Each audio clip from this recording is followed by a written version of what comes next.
Llegó el final de esta breve serie sobre la adoración en la iglesia. Desde hace ya 3 semanas hemos estado considerando este tema y yo espero que, aunque la serie ha sido breve, por lo menos quisiera pensar que algunas verdades quedaron claras en vuestras mentes y corazones. Por ejemplo, el hecho de que nosotros fuimos creados como adoradores. Y piense que no dije simplemente que fuimos creados para adorar. Es que nosotros fuimos creados como adoradores. Todo el que está aquí adora algo. Porque nosotros fuimos ensamblados así. Nosotros somos adoradores. Fuimos redimidos para adorar. Y no porque nuestro Dios necesite de nuestra adoración, sino porque el Señor en su bondad quiso hacernos partícipes de ese deleite que Él experimenta en la contemplación de la hermosura de sus propias perfecciones. En segundo lugar, hemos visto también que la adoración no se limita a lo que nosotros hacemos como iglesia cada domingo, sino que debe ser algo continuo en la vida del creyente. Vimos como en Romanos capítulo 12, versículo 1, el apóstol Pablo nos exhorta a presentar nuestros cuerpos como sacrificio vivo, santo, agradable a Dios, y dice que ese debe ser nuestro culto, nuestra adoración racional. Todo lo que hacemos debe ser hecho para la gloria y la alabanza de Dios. Por eso nosotros decíamos en uno de los mensajes anteriores que nosotros no venimos a la iglesia a adorar, nosotros venimos a la iglesia a seguir adorando, porque eso es lo que se supone que hacemos todo el tiempo. En tercer lugar, vimos que es el Evangelio lo que nos equipa y nos motiva para la adoración. En la misma medida en que nosotros entendemos la grandeza de Dios, nuestra propia miseria por causa de nuestros pecados y lo que Él ha hecho en Cristo para librarnos de esa terrible condición, en esa misma medida estaremos equipados para dar a Dios una adoración que sea digna de Él. En cuarto lugar, otra idea que yo espero que haya quedado clara en vuestras mentes y corazones es que el propósito distintivo de estas reuniones congregacionales es el de edificarnos unos a otros mientras proclamamos y celebramos la gloria de Dios en Cristo, que se manifiesta en todo su esplendor en el Evangelio. A la luz de esa realidad, nosotros debemos mantener un formato que sea accesible a nuestro auditorio. Eso es algo que yo espero que haya quedado claro en vuestra mente, porque hemos hecho algunos cambios en nuestra iglesia. Bueno, la razón no es para que la gente no se vaya. Que Dios nos libre alguna vez de tener tal pensamiento. Nosotros tenemos que ser fieles a Dios por encima de cualquier cosa. No, nosotros queremos que ese Cristo glorioso y ese mensaje del Evangelio que presenta la gloria de Cristo sea accesible a nuestro auditorio para que nuestro mensaje sea entendido, y cada uno de los elementos del culto debe comunicar el Evangelio y sus implicaciones, incluyendo nuestros cantos congregacionales.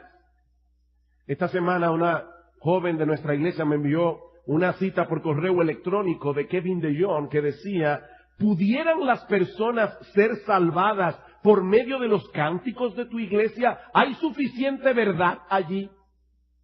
¿Qué pregunta? ¿Hay suficiente verdad en los cantos que nosotros cantamos o son un ejercicio emocional?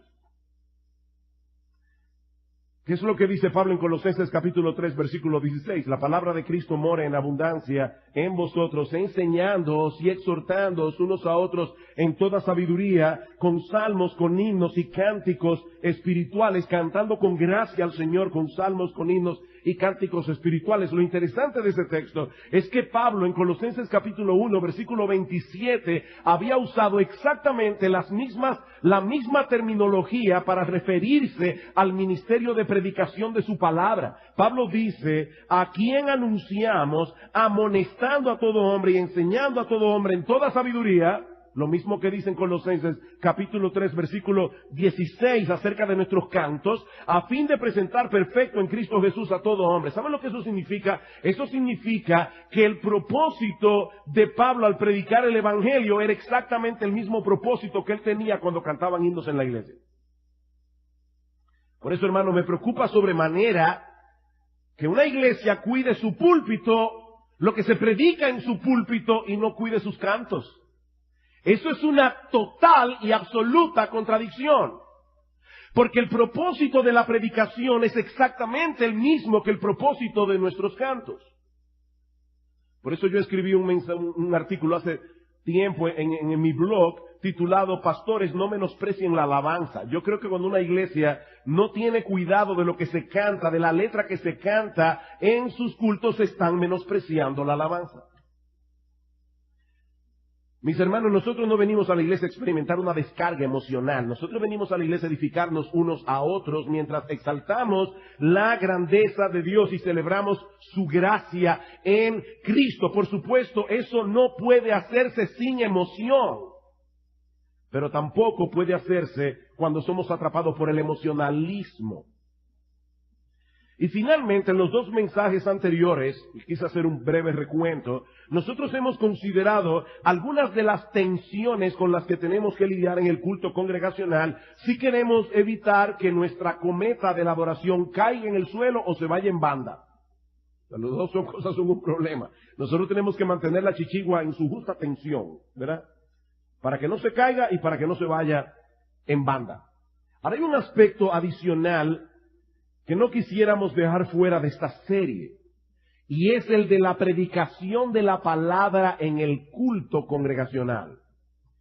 Nosotros tenemos la idea equivocada de que adoración y alabanza son exactamente lo mismo. No, la alabanza es parte de la adoración, pero el hecho de que ustedes estén aquí escuchando con solemnidad y reverencia la palabra predicada, eso también es adoración.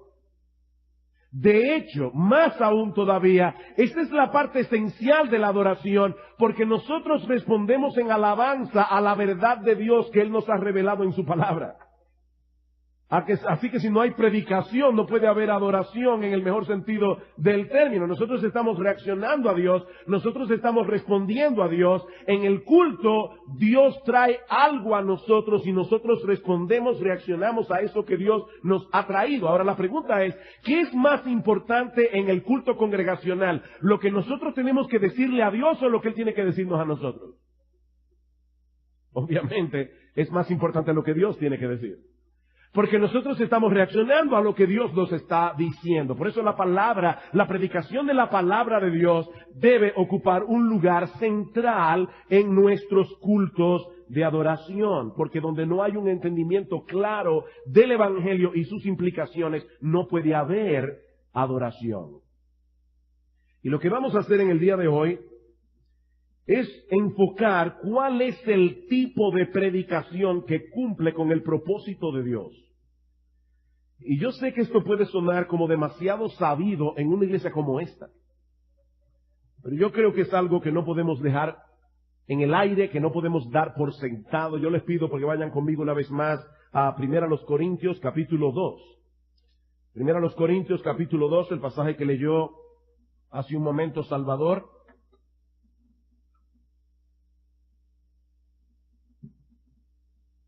Antes de pasar a considerar el contenido de nuestro texto, es necesario aclarar que aunque vamos a estar hablando de predicación en esta tarde, mi propósito primario no es hablar a los predicadores de esta iglesia.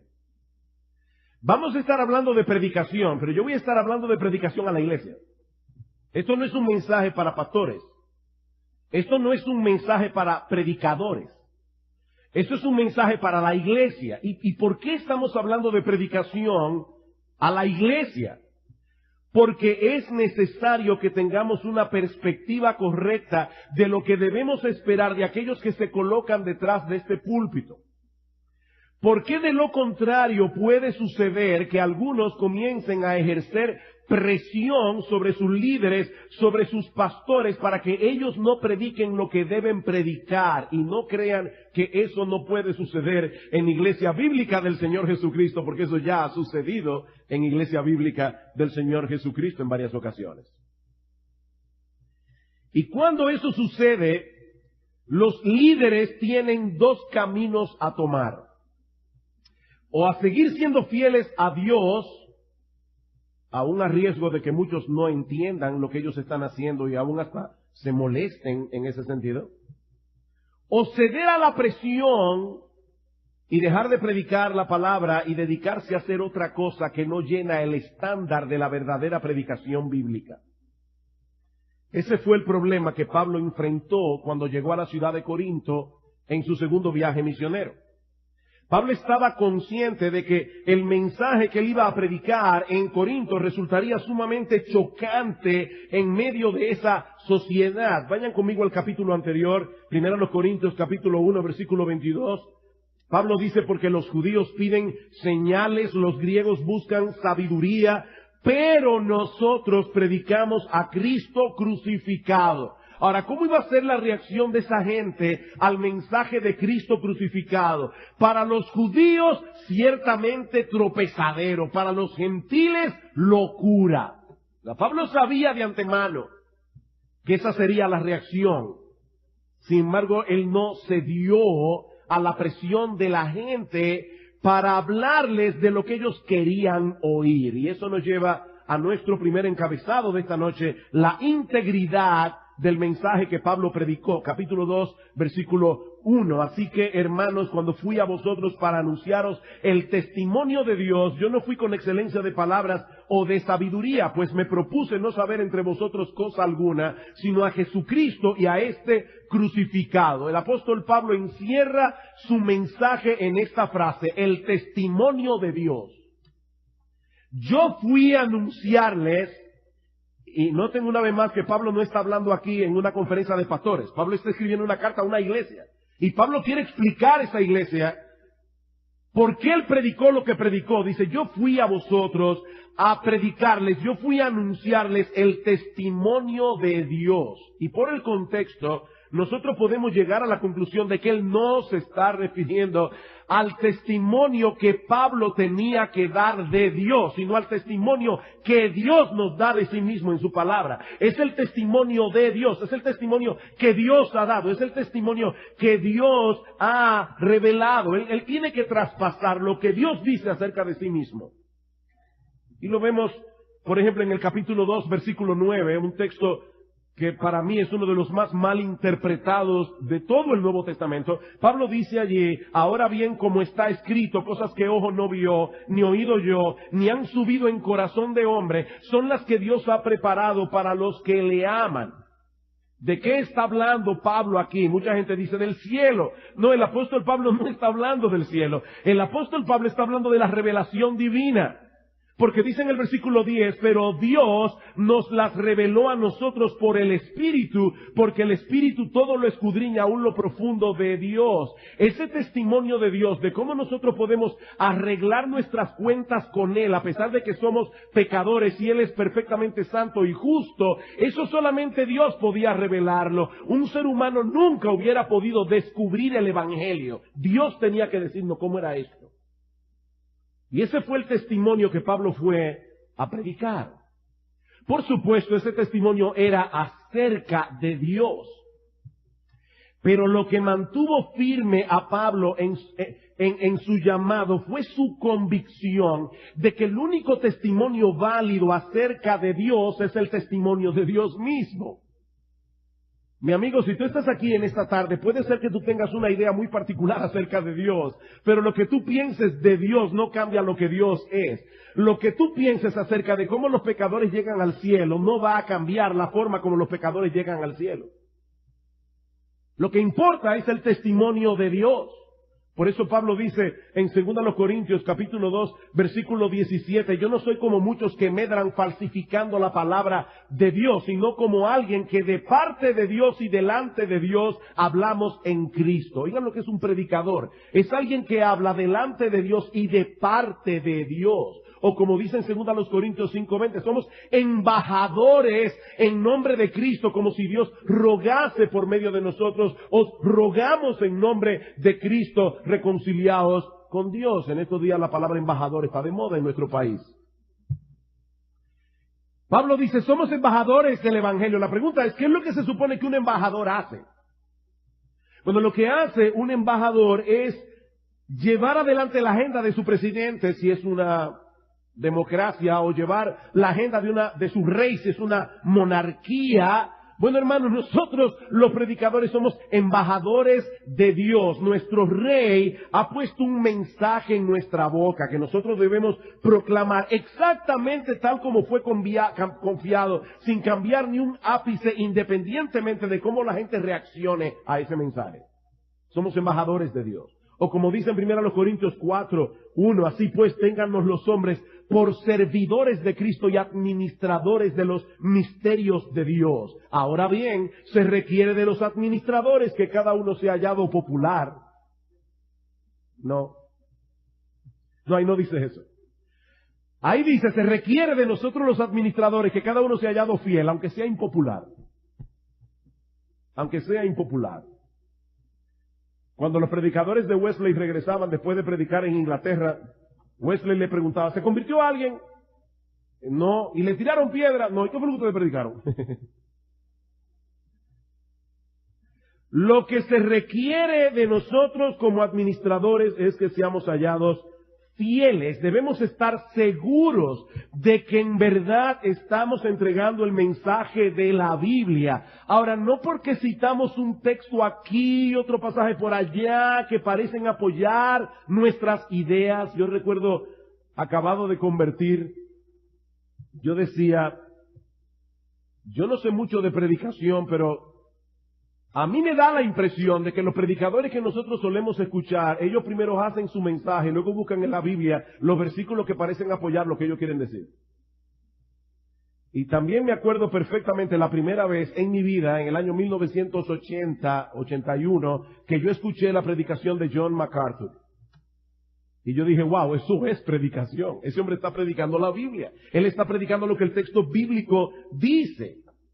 Nuestra función, hermanos, es a través de un estudio diligente, una exégesis cuidadosa, desentrañar el verdadero significado del texto bíblico. Pero lamentablemente, hermanos, eso no es lo que se está haciendo en muchas iglesias en el día de hoy. En muchas iglesias la Biblia es un trampolín. Se cita un texto de la Biblia y de inmediato saltan a dar sus propias opiniones personales o las últimas teorías psicológicas que ayudan a los oyentes con aquellas necesidades que ellos creen que son sus necesidades primarias. Todo el que viene aquí cree que tiene una necesidad y quiere que el predicador le hable a su necesidad. Un predicador dijo una vez que el problema de los predicadores modernos es que no estamos respondiendo las preguntas que las personas están haciendo. ¿Oyeron eso? El problema de los predicadores modernos es que no están respondiendo las preguntas que las personas en la iglesia están haciendo. A lo que yo digo que el gran problema de los predicadores modernos es pensar que ese es el problema de los predicadores modernos. Ese no es el problema. Cuando los predicadores comenzamos a pensar que el propósito de la predicación es responder a las inquietudes particulares e individuales que tienen las personas que visitan nuestras iglesias, tarde o temprano terminaremos tergiversando la esencia misma de la predicación. Queridos hermanos, el llamado que nosotros hemos recibido de parte de Dios no es a responder a la pregunta que las personas están haciendo. El llamado que Dios nos ha hecho es a proclamar el testimonio de Dios. El testimonio de Dios.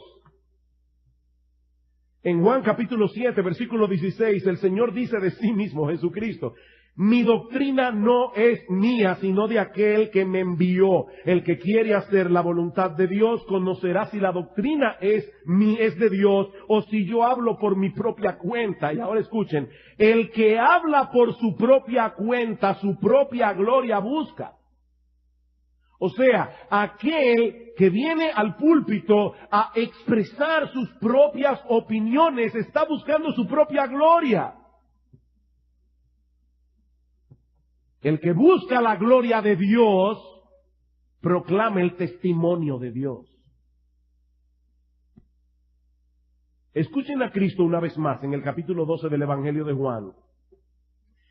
Porque yo no he hablado por mi propia cuenta. El Padre que me envió, Él me dio mandamiento de lo que he de decir y de lo que he de hablar. Dios el Padre le dijo a Cristo lo que Él tenía que decir y lo que Él tenía que hablar. Y sé que su mandamiento es vida eterna. Así pues, lo que yo hablo, lo hablo como el Padre me lo ha dicho.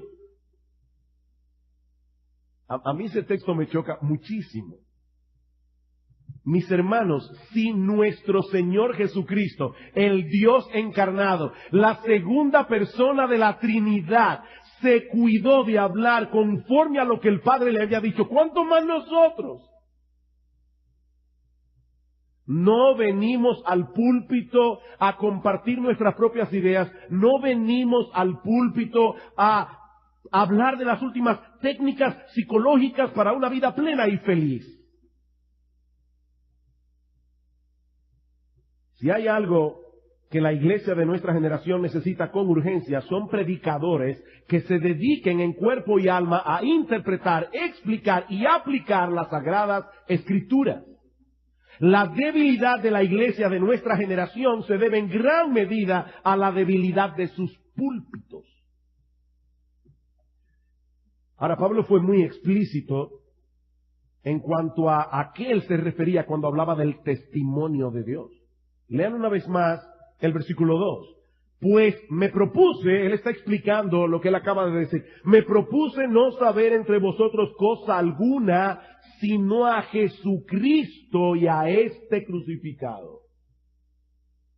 Eso no significa que durante los 18 meses que Pablo estuvo en Corinto, él se limitó a proclamar o a predicar lo que nosotros solemos llamar predicaciones evangelísticas o sermones evangelísticos, llamando a los pecadores al arrepentimiento. Yo no creo que eso es lo que Pablo está diciendo aquí. Yo creo que lo que Pablo está diciendo es que toda su predicación giraba en torno a la obra redentora de Cristo en la cruz. Nada habría de comprometer el lugar central que debe tener en nuestra predicación, el Cristo crucificado. Leí hace un tiempo atrás un libro sobre predicación donde el autor nos hacía a nosotros los predicadores esta pregunta. ¿Tú hubieras podido predicar el mismo mensaje que predicaste el domingo pasado en tu iglesia, aunque Cristo no hubiera muerto en la cruz del Calvario?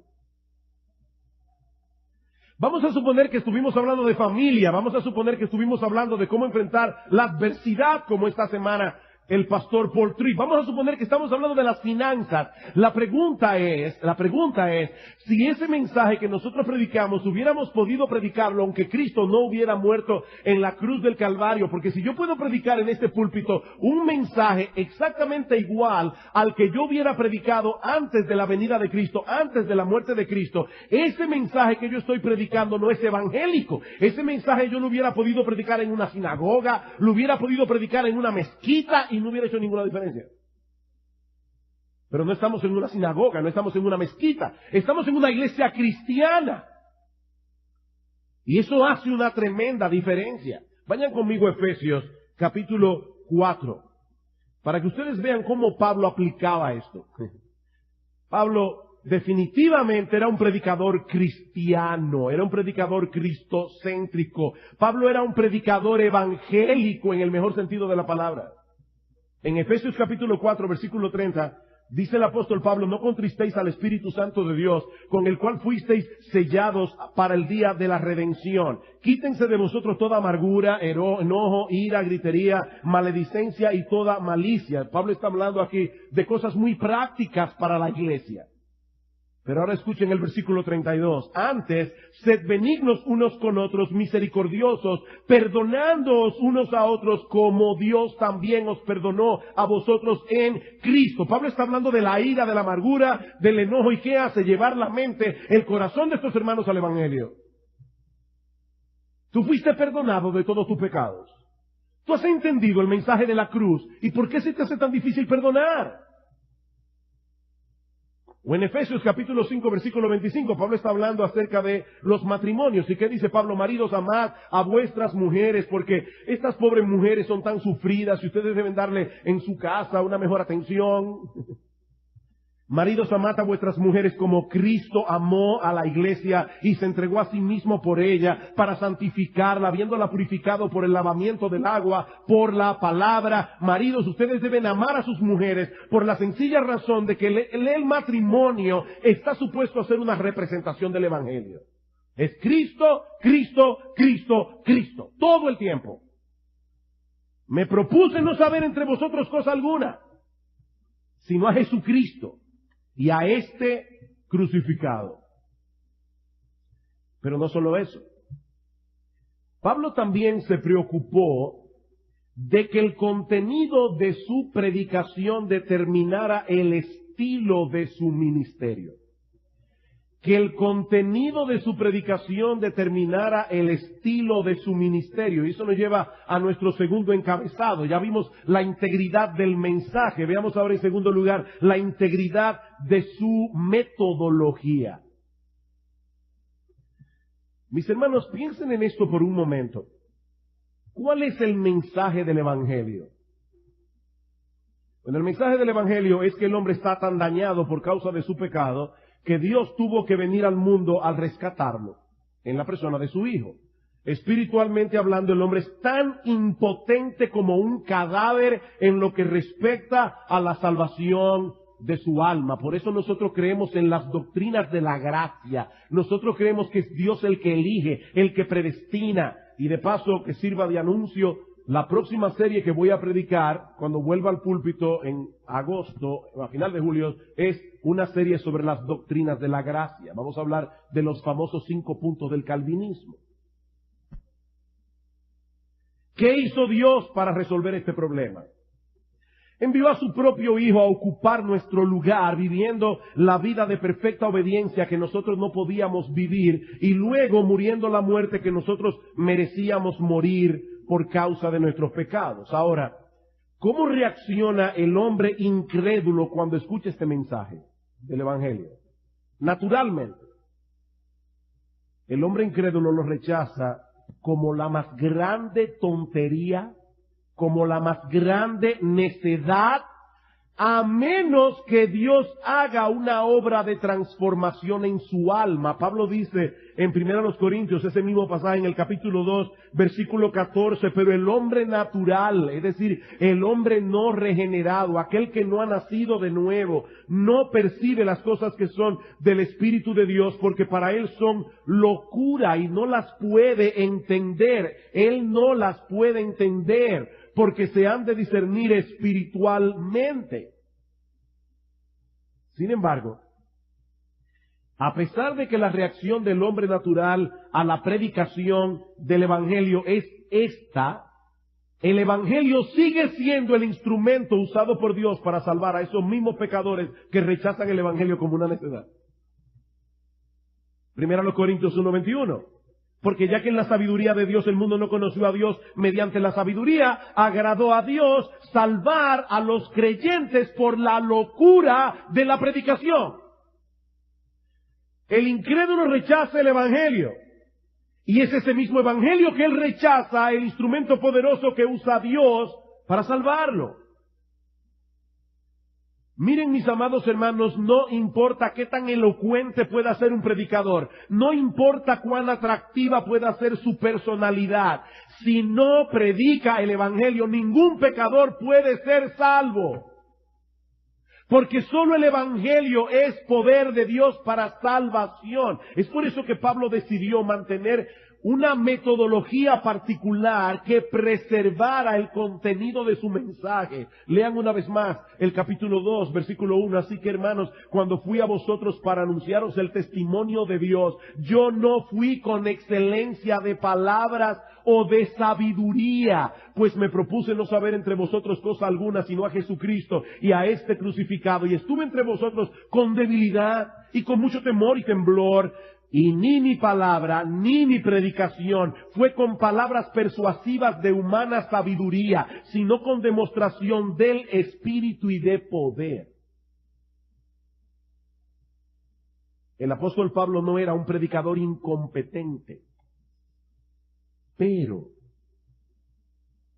Pablo decidió de manera intencional no sólo proclamar lo que había sucedido en la cruz del Calvario, sino también aplicar ese instrumento de muerte a su propia vida y a su propio ministerio cada día. ¿Cómo? Evitando a propósito hacer un despliegue de su capacidad de oratoria o de su capacidad intelectual para no llamar la atención sobre sí mismo. O sea, Pablo predicó a un hombre crucificado, estando él mismo crucificado juntamente con Cristo. Mis hermanos, Pablo no trató de ganarse el respeto de los corintios usando ese estilo retórico que tanto fascinaba a los griegos. A los griegos les encantaba oír una gente que hablara bien, aunque no entendieran lo que dijera. Porque Pablo sabía que eso tiende a enfocar la atención de la gente en el mensajero, no en el mensaje. En el mensajero. Mis amados hermanos, el poder del Evangelio se manifiesta, trabaja, humillando al pecador y exaltando al Salvador. Por eso es tan incongruente que un predicador del Evangelio se dedique a hacer un despliegue de elocuencia, se dedique a hacer un despliegue de capacidad o profundidad intelectual para llamar la atención de las personas sobre sí mismo, porque el efecto que eso produce es totalmente contrario al efecto que el Evangelio está supuesto a producir. Noten el capítulo 1, versículo 17 de 1 Corintios. Pablo dice, pues no me envió Cristo a bautizar, sino a predicar el Evangelio. Y vuelve e insiste, no con sabiduría de palabras, para que no se haga vana la cruz de Cristo. Mis hermanos, ¿por qué se hace vana la cruz de Cristo cuando el predicador hace un despliegue de elocuencia o de sabiduría? Porque ese tipo de predicación cultiva, promueve el orgullo que el Evangelio debe destruir para que el pecador pueda ser salvo y los creyentes puedan crecer en santidad. Es por eso que ese tipo de predicación hace vana la cruz de Cristo, versículo 18, porque la palabra de la cruz es locura a los que se pierden, pero a los que se salvan, esto es, a nosotros es poder de Dios. El poder de Dios para salvación se manifiesta cuando la cruz nos humilla.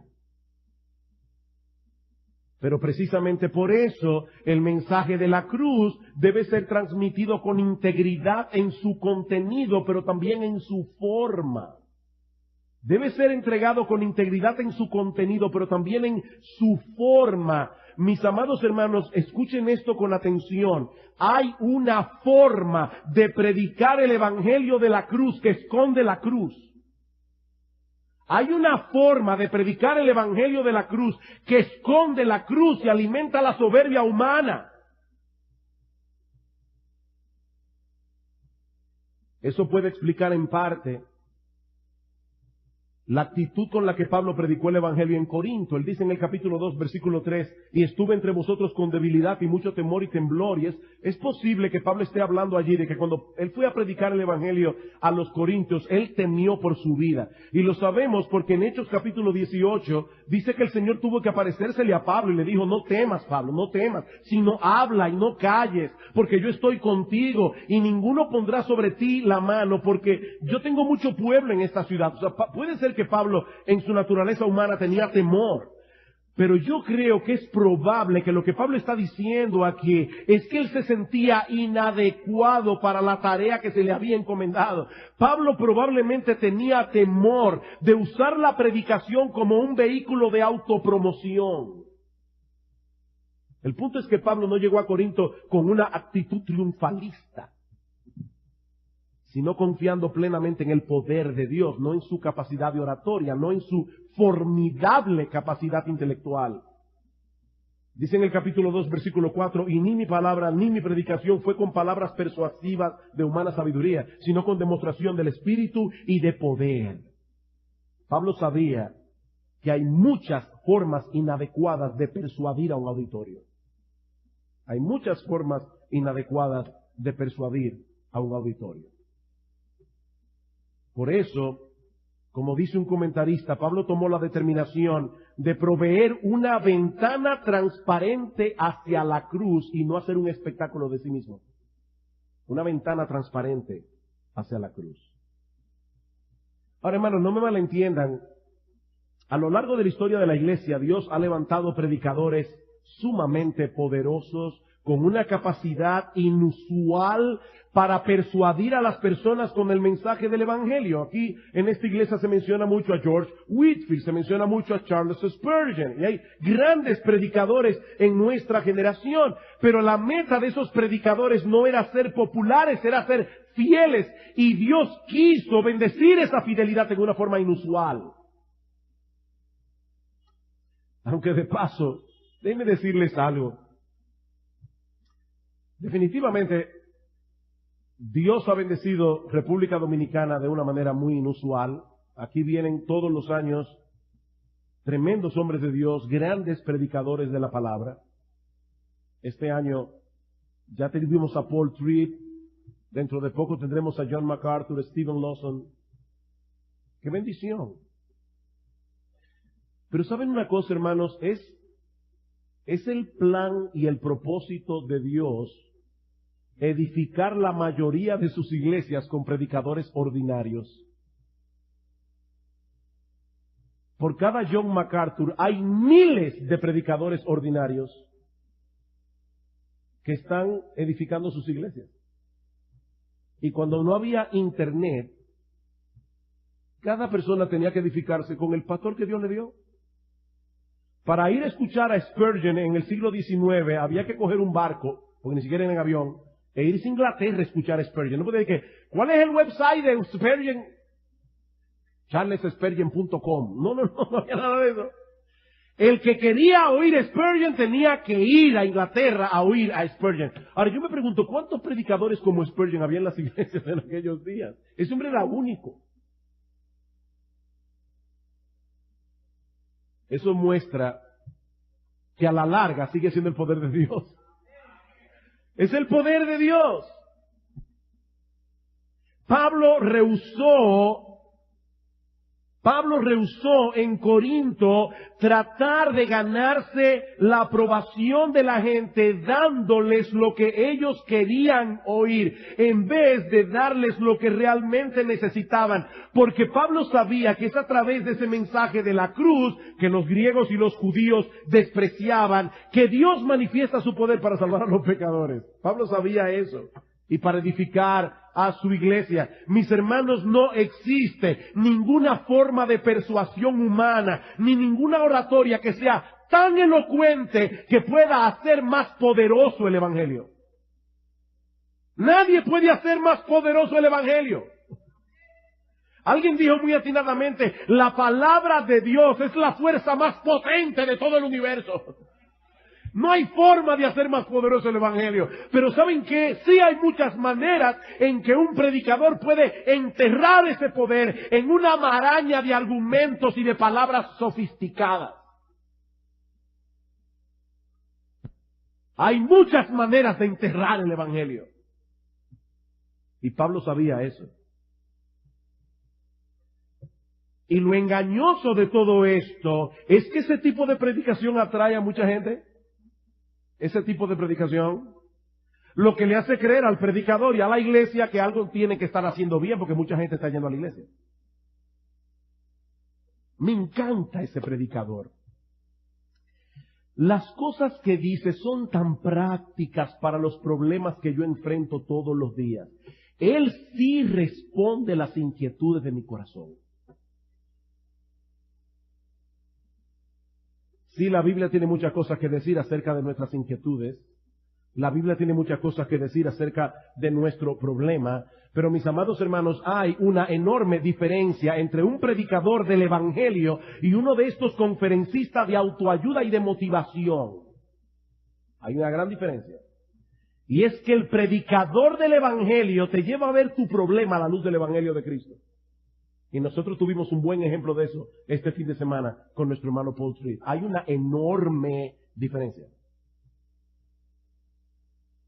Y lo que es todavía más crucial, el verdadero predicador del Evangelio no relega el mensaje del Evangelio a un segundo plano para tratar de resolver los problemas que la gente cree que son sus necesidades más urgentes. Todo el mundo cree que su problema es el más urgente. Y mucha gente no entiende que su problema es el pecado. No, yo no quiero que me hablen de mi pecado. Háblame de mi ansiedad. ¿Y cómo yo te voy a hablar de tu ansiedad si yo no te hablo de tu pecado? Porque esa ansiedad probablemente es una manifestación de tu idolatría. Esa ansiedad que tú manifiestas, esa ira que tú manifiestas, es un indicador que te está mostrando cuáles son tus ídolos. Y mi función como predicador del Evangelio es llevarte a destruir tus ídolos y llevarte humillado a los pies de Jesucristo. ¿Cómo yo te hablo de tu ansiedad? ¿Cómo te hablo de tus temores? ¿Cómo te hablo de tu ira si no te hablo de Cristo y no te hablo del Evangelio?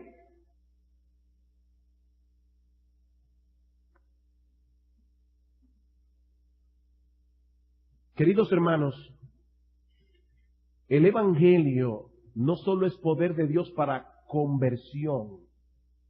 El Evangelio es poder de Dios para salvación. No es simplemente para conversión. Ese es un poder que tú y yo, que ya somos salvos, vamos a necesitar todos los días para seguir siendo salvados.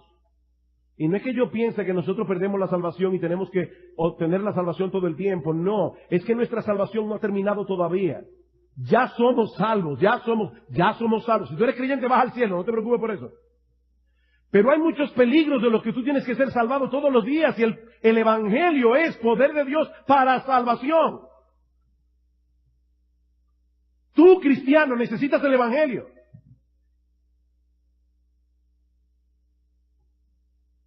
Pero es precisamente por eso que no podemos dejar de proclamar a Cristo y a este crucificado, porque ese poder de Dios es lo que lo cambia todo en nuestras vidas, y ese poder emana del Evangelio de la cruz. Vayan conmigo al capítulo 1, versículo 22 otra vez. ¿Qué dice Pablo aquí? Porque los judíos piden señales, los griegos buscan sabiduría, pero nosotros predicamos a Cristo crucificado, para los judíos ciertamente tropezadero, para los gentiles locura, mas para los llamados así judíos como griegos, Cristo, poder de Dios y sabiduría de Dios. ¿Tú quieres ver el poder de Dios actuando en tu vida? Ve a Cristo. Cristo es poder de Dios y sabiduría de Dios. Pablo quería ver ese poder de Dios en acción. Y él sabía que ese poder se manifiesta solamente en el contexto de la predicación del Evangelio. Pero hay una cosa más en este texto, y con esto concluyo. No solo debemos mantener la integridad del mensaje, la integridad de la metodología, sino también la integridad en nuestra motivación. Lean el versículo 5 del capítulo 2 de nuestro texto. Pablo dice, ¿para qué?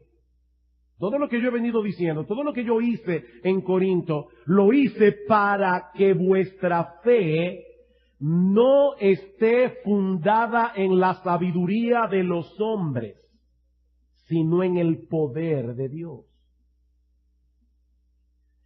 ¿Por qué Pablo rechazó tajantemente el pragmatismo en la predicación?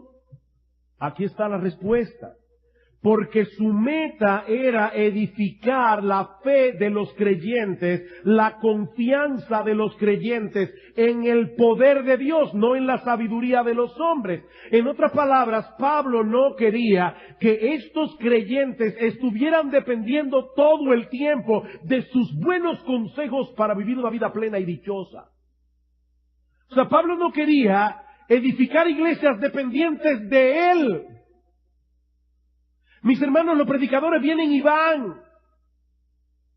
Si Cristo no ha vuelto en los próximos 50 años, aquí van a haber otros pastores y otros predicadores. Los predicadores vienen y van, como dice, creo que es en la tumba de John Wesley, dice, los obreros de Dios mueren, pero la obra de Dios sigue en pie.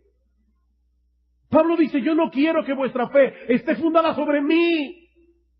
Yo quiero que vuestra fe esté fundada en el poder de Dios. Él quería que ellos descansaran plenamente en el poder de Dios manifestado en Cristo. Y no olviden que esa clase de fe proviene del oír, y el oír por la palabra de Dios. Romanos capítulo 10, versículo 17. Mis hermanos, yo no quiero sonar simplista con esto que yo voy a decir ahora. Yo sé que aquí probablemente hay mucha gente con muchos problemas, de diferentes tipos. Y yo no quiero sonar simplista con lo que yo voy a decir ahora. Pero miren, mis amados hermanos, lo que nuestros oyentes necesitan, más que ninguna otra cosa, y ahí estoy hablando de creyentes y de incrédulos, lo que nuestros oyentes necesitan, más que ninguna otra cosa, es que nosotros los predicadores los guiemos a Cristo y a este crucificado. Ese tipo de predicación que se enfoca primariamente en los problemas, en solucionar los problemas prácticos, que se enfoca en eso, a la larga produce personas dependientes del predicador.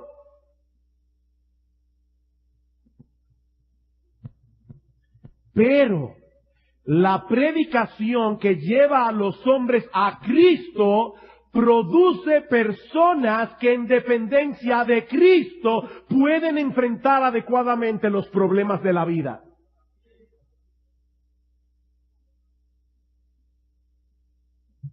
Por eso Pablo dice en el capítulo 1, versículo 24 que leímos hace un momento, Cristo, poder de Dios y sabiduría de Dios. El más grande favor que yo te puedo hacer en esta noche a ti es llevarte a conectarte con Cristo, porque Él es el poder de Dios. Él es la sabiduría de Dios, no soy yo. Un autor lo dice de esta manera y me encanta cómo lo dice. El mensaje del Cristo crucificado, tal cual es revelado en la Escritura, es potenciado con un poder sobrenatural que cambia vidas. El mensaje del Cristo crucificado. Y luego añade, nunca se intentó que el Evangelio fuera meramente un buen consejo para decirme cómo navegar a través de los problemas diarios de la vida. No, eso no es el Evangelio.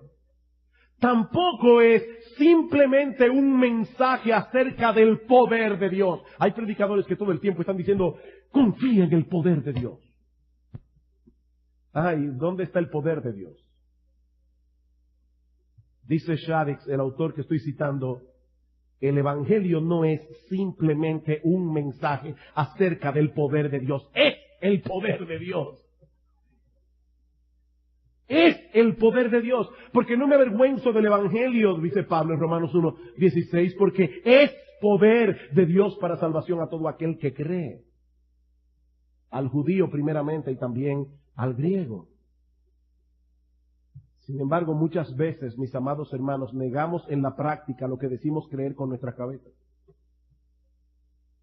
Y tenemos un problema y vamos corriendo a los expertos de la vida, a los expertos humanos, en vez de correr a Cristo. Y no es que estemos en contra de ser prácticos y relevantes en la predicación, no de ninguna manera. Y ustedes lo saben.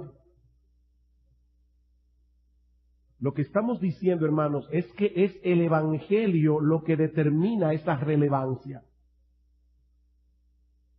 Lo que determina la relevancia en la predicación es el Evangelio. Déjenme ponerles un ejemplo. Mateo capítulo 1, no lo tienen que buscar. Voy a simplemente dar una idea. Mateo capítulo 1, versículos 4, versículos 1 al 11. ¿De qué trata Mateo capítulo 4, versículos 1 al 11? La tentación de Cristo en el desierto. Yo tengo 36 años de convertido, y en esos 36 años de convertido he oído muchas veces predicación acerca de Mateo 4, 1 al 11. Y si yo no recuerdo mal, en esos 36 años que yo tengo de convertido, cada vez que yo he oído una predicación acerca de Mateo capítulo 4, versículos 1 al 11, es tomando a Cristo como el modelo perfecto de cómo vencer la tentación. ¿Es eso incorrecto? De ninguna manera, de ninguna manera. Es correcto que nosotros apliquemos Mateo capítulo 4, versículo 11 para enseñar a los creyentes cómo lidiar con la tentación. En Primera de Pedro capítulo 2, versículo 21, dice claramente que nuestro Señor Jesucristo nos dejó ejemplo para que sigamos sus pisadas. Sin embargo, hermanos, lo más importante de Mateo capítulo 4, versículos 1 al 11, se está pasando por alto. Oigan que no he dicho que no se debe, porque la gente a veces dice, el pastor dijo que no se debe predicar de Mateo 4, 1 al 11 para hablar de cómo luchar con Satanás y vencer la tentación. Yo no dije eso.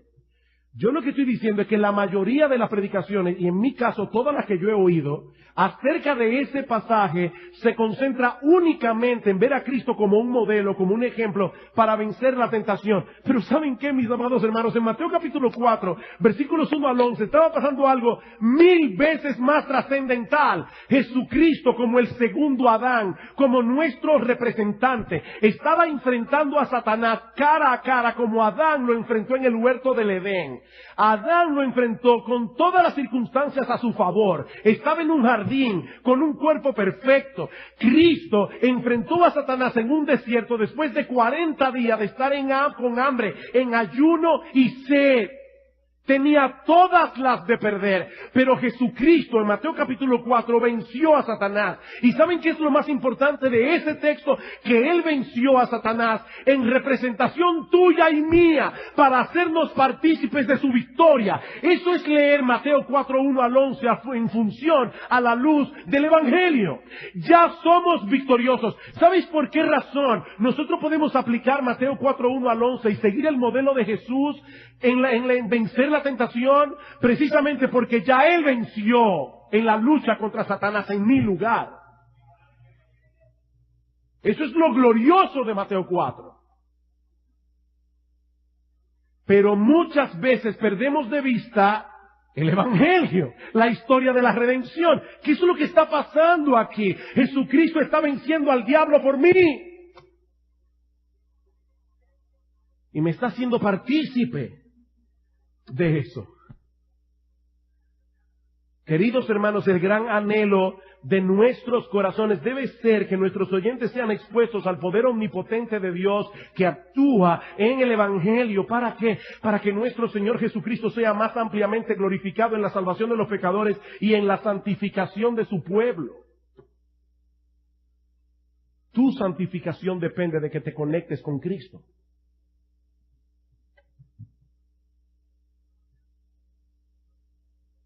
El que habla por su propia cuenta, su propia gloria busca. La gran preocupación de Pablo no era primariamente, y esto puede sonar extraño, pero la gran preocupación de Pablo no era primariamente el bienestar espiritual de las almas a las que él ministraba. La preocupación principal de Pablo, aunque era obvio que él quería hacerle bien a los oyentes, pero la preocupación principal de Pablo era que Dios en Cristo se llevara toda la gloria. Y cuando Dios en Cristo se lleva toda la gloria, entonces nosotros somos edificados y nuestras almas son bendecidas. Noten, en 1 Corintios, lamentablemente hay un cambio en el capítulo 2 y el capítulo 1, con un titulito, y nos hace creer que Pablo está hablando de otro tema. Pero escuchen, por eso quise que Salvador leyera el pasaje completo desde el versículo 17. Escuchen lo que dice Pablo en el versículo 30. Mas por él, capítulo 1, versículo 30, mas por él estáis vosotros en Cristo Jesús, el cual nos ha sido hecho por Dios sabiduría, justificación, santificación y redención, para que como está escrito, el que se gloría, gloríese en el Señor. Así que, hermanos, cuando fui a vosotros, no fui con excelencia de palabras. Yo vine a anunciarles el testimonio de Dios centrado en Cristo, para que el que se gloríese en el Señor, no en Pablo, no en Piper, no en MacArthur, no en Paul Tripp, no en nadie, excepto Jesucristo. Oh, que el Señor nos ayude a mantener la integridad de nuestra predicación, por el bien de las almas a las que ministramos, sí, pero sobre todas las cosas, para la gloria de nuestro bendito Señor y Salvador Jesucristo, quien merece toda honra, toda alabanza y todo honor.